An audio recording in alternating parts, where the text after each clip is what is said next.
et bienvenue dans cette nouvelle chronique taraborienne. On va poursuivre le RPGED aujourd'hui avec le mot-clé numéro 12. Il s'agit du mot message. Alors, message, la première chose qui me vient à l'esprit, ça remonte à il y a pas mal de temps, lorsque j'étais un jeune étudiant et que je faisais des parties de jeux de rôle. J'avais coutume d'organiser de temps en temps des parties avec beaucoup de participants à la table. On commençait à presque une bonne dizaine de joueurs. Et puis, c'était du joueur contre joueur, c'est-à-dire que chacun des joueurs avait des, euh, des objectifs, en fait, un agenda très particulier avec des objectifs à réaliser. Et puis, le scénario démarrait. Et petit à petit, dans leurs interventions et leur roleplay, eh bien, les joueurs découvraient avec qui ils avaient des possibilités d'alliance, avec qui ils n'en avaient pas.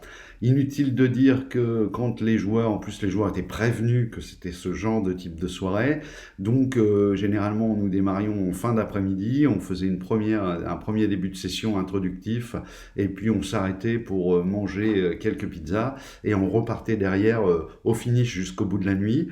Les joueurs étant prévenus, inutile de vous dire que à partir d'un certain moment, autour de la table, eh bien voilà, j'avais constamment des joueurs qui m'envoyaient des petits messages, tout en continuant à discuter avec les gens autour d'eux. Voilà, donc les messages circulaient.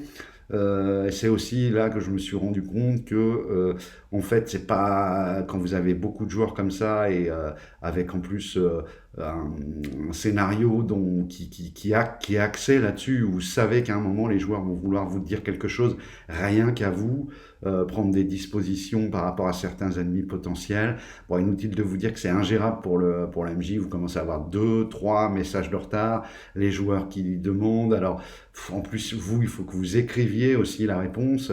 Voilà, alors je finissais par me rapprocher des joueurs, j'allais leur parler à l'oreille, voilà, de temps en temps je sortais de la pièce où on jouait avec un joueur pour essayer de pallier comme ça à ce problème du message. Mais ça ramène quand même une dimension dans le jeu, dimension d'ailleurs de message secret qu'on va retrouver aussi dans les scénarios lorsque vos joueurs trouvent un message codé et qu'ils doivent trouver quelqu'un pour le décoder ou trouver le moyen en tout cas pour comprendre ce qui est dit dans le message. Voilà, j'espère que cette vidéo vous a plu. Je vous dis à très bientôt pour une prochaine vidéo. Au revoir.